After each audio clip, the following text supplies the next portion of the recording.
দীর্ঘদিন ধরেই বিএনপি সহ বিভিন্ন রাজনৈতিক দল নির্বাচনের দাবিতে আন্দোলন চালিয়ে আসছিল।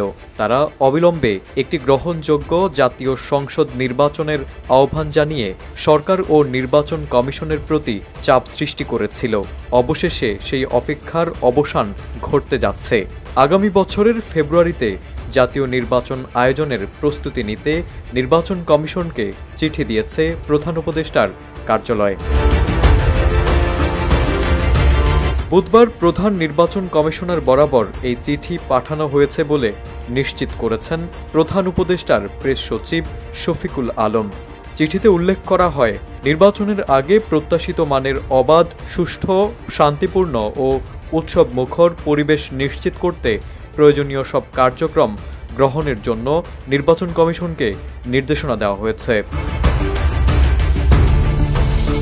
এর আগে ৫ আগস্ট গণ অভ্যুত্থান দিবসে জাতির উদ্দেশ্যে ভাষণ দেন প্রধান উপদেষ্টা প্রফেসর মোহাম্মদ ইউনূস।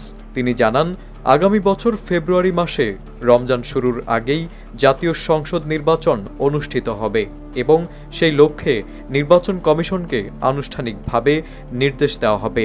তাই বলা যায়, আজকের চিঠি সেই ঘোষণারই বাস্তবায়ন।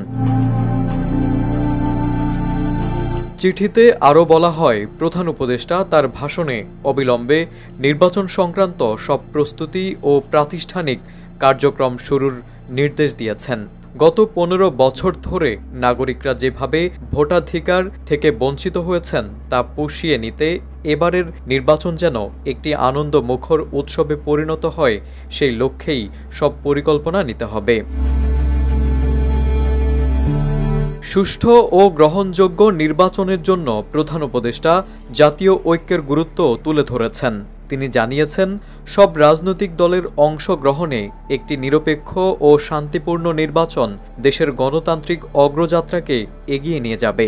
নির্বাচন কমিশনকে পাঠানো এই চিঠিকে তাই একটি গুরুত্বপূর্ণ পদক্ষেপ হিসেবে দেখা হচ্ছে।